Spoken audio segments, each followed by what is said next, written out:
केंद्र की मोदी सरकार 3.0 ने 23 जुलाई को देश का सामान्य बजट पेश किया।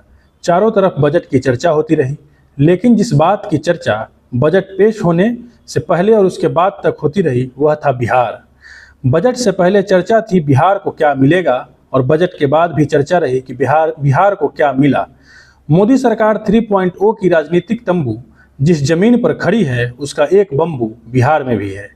किसी को बताने की जरूरत नहीं कि केंद्र सरकार और भाजपा के लिए इन दिनों नीतीश कुमार कितने महत्वपूर्ण हैं और इस महत्व की परिणति बजट में हुई और बिहार को विशेष आर्थिक पैकेज भी मिला और इतना मिला कि चहुओर बिहार की चर्चा रही। बिहार को 2024-25 आम बजट में केंद्र सरकार से 59,000 करोड़ का विशेष आर्थिक सहायता मिला है, लेकिन इस विशेष आर्थिक सहायता का फायदा बिहार और बिहार वासियों को नहीं मिल पाएगा क्योंकि यह राशि खर्च ही नहीं होगी। आप सोच रहे होंगे कि हम ऐसा क्यों कह रहे हैं, लेकिन हमारे पास इसके लिए मजबूत तर्क हैं। नमस्कार, मैं हूं निखिल। जनता बोध में आज हम बात करेंगे बिहार और उसके बजट के बारे में, जो संसद में पेश होने और विभागों के आवंटित होने के बाद भी खर्च नहीं होते। हमारे नीति निर्माता और सरकार में बैठे लोग हमारे आपके टैक्स का पैसा भी हमारे भलाई के लिए खर्च नहीं कर पाते, तो किस उम्मीद पर कहें कि बिहार के लोगों को विशेष आर्थिक पैकेज का लाभ मिल पाएगा। 23 फरवरी को देश का आम बजट पेश होने के बाद लगे हाथ बिहार के विधानसभा में भी बिहार सरकार ने अनुपूरक बजट पेश किया। अनुपूरक बजट क्या होता है हम इस पर आगे बात करेंगे, लेकिन उससे पहले विधानसभा में पेश किए गए अनुपूरक बजट पर देश की एक महत्वपूर्ण संस्था ने सवाल उठा दिया है। ये वो संस्था है जो देश और राज्य के खर्चा पानी का हिसाब किताब रखता है और उसका नाम है नियंत्रक एवं महालेखा परीक्षक। उसे आम बोलचाल की भाषा में हम कैग या CAG के नाम से जानते हैं। भास्कर में छपी रिपोर्ट के अनुसार बिहार सरकार के 2022-23 के बजट का 77.95% ही खर्च हुआ। कैग ने सवाल उठाया कि सरकार बजट के रुपए खर्च नहीं कर पाती, फिर अनुपूरक बजट की जरूरत क्या है। रिपोर्ट में कहा गया कि सरकार हर वर्ष अपना बजट खर्च नहीं कर पाती, लेकिन बजट का आकार बढ़ाती जा रही है। 2022-23 में निर्धारित बजट का केवल 77.95% ही खर्च कर सकी है और अभी वित्तीय वर्ष 2024-25 चालू है। कई विभागों के रुपए बचे रह गए हैं। वर्ष 2018-19 में कुल बजट 1,60,317 करोड़ था, जो 2022-23 में बढ़कर 2,35,176 करोड़ हो गया है। लेकिन सवाल यह है कि हम बजट का आकार हर साल बढ़ाते जाएं, लेकिन राशि खर्च ही ना कर पाएं, तो परिणाम कैसे सामने आ पाएंगे। भास्कर में छपी रिपोर्ट के अनुसार बिहार सरकार ने 87,947.88 करोड़ रुपए के खर्च का हिसाब नहीं दिया है। भारत के नियंत्रक एवं महालेखा परीक्षक ने इस पर तल्ख आपत्ति की है। रिपोर्ट के अनुसार विभिन्न विभागों में हुई वित्तीय गड़बड़ी, अफसरों के कारनामों से हुए सरकार को राजस्व नुकसान आदि की खासी चर्चा है। गुरुवार को बिहार विधानमंडल के दोनों सदनों में उप मुख्यमंत्री सम्राट चौधरी ने कैग की रिपोर्ट पेश की। हम आपको बताते हैं कि बिहार सरकार के किस विभाग में कितना रुपए रखे रह गए, मतलब विभाग को आवंटित रुपए खर्च नहीं हो सके।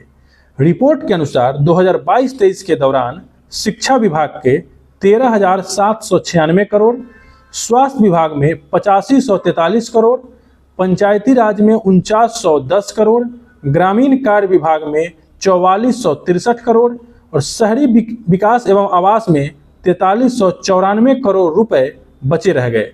आप इस अनियमितता का आकार देख सकते हैं। बिहार जैसे राज्य में जहां लोग मूलभूत सुविधा के लिए संघर्ष करते हैं, वहां इस तरह की लापरवाही का परिणाम जनता को भुगतना पड़ता है। बिहार में सुशासन और डबल इंजन की सरकार है, फिर भी अनियमितता का आकार इतना बड़ा है कि इस तरह की लापरवाही या घपलेबाजी जनता के लिए चुनाव में कभी सवाल का सबब नहीं रहा। मेरा दावा है कि आने वाले विधानसभा चुनाव में भी यह कोई मुद्दा नहीं होगा। हम फिर जात और धर्म या क्षेत्र या भाषा के नाम पर वोट करेंगे। हमारी याददाश्त इतनी कमजोर है कि हम लाखों करोड़ों का घोटाला भूल जाते हैं, तो फिर यह तो कुछ महज 1000 करोड़ है।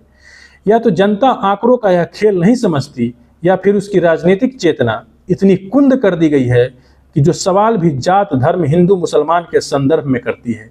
जनता अपने आर्थिक और सामाजिक उत्थान के लिए सरकार और अपने प्रतिनिधि से सवाल करना ही भूल गई है। यही कारण है कि सरकार में बैठे लोग जनता को टेकन फॉर ग्रांटी लेते हैं। इसलिए मैंने आपसे शुरू में कहा कि कुछ नहीं बदलेगा बिहार में, या बदलाव की बयार इतनी मंद होगी कि पीढ़ियां खप जाएंगी। इससे कोई फर्क नहीं पड़ता कि आर्थिक पैकेज 58,000 करोड़ का है या 98,000 करोड़ का, जब तक हम अपनी राजनीतिक अप्रोच में बदलाव नहीं लाते। वित्तीय लापरवाही का एक और उदाहरण हम आपको देते चले। राज्य में कृषि के क्षेत्र में केंद्र प्रायोजित योजना फेल हो गई है। कैग के रिपोर्ट के अनुसार कृषि विभाग में चल रहे राष्ट्रीय खाद्य सुरक्षा मिशन तिलहन, परंपरागत कृषि विकास योजना, राष्ट्रीय ई गवर्नेंस योजना, बीज और रोपण सामग्री पर उपयोजना और राष्ट्रीय विकास योजना में एक भी रुपया खर्च नहीं हुआ है।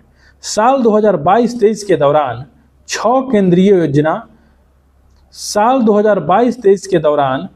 केंद्रीय योजना और एक राज्य योजना के तहत बजट की राशि का इस्तेमाल ही नहीं हुआ, यानी पैसा रखा रह गया और किसानों को इसका लाभ नहीं मिला। रिपोर्ट में यह भी लिखा है कि प्रधानमंत्री micro and micro fund enterprises upgradation skill के तहत 330.60 करोड़ रुपया का लाभ 2021-22 और 2022-23 में किसी को नहीं मिला, यानी पैसा विभाग में रखा रह गया। इस तरह के उदाहरण जब सामने हों तब हम कैसे कहें कि विशेष आर्थिक पैकेज से बिहार की तस्वीर बदल जाएगी? हमें तो नहीं लगता। आपको क्या लगता है? हमें कमेंट करके जरूर बताएं।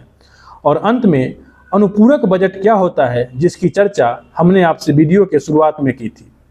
सामान्य वार्षिक बजट पूरे वित्त वर्ष यानी 1 साल के लिए होता है, लेकिन साल के बीच में इस प्रकार के अनुपूरक बजट संवैधानिक परिपाटी है।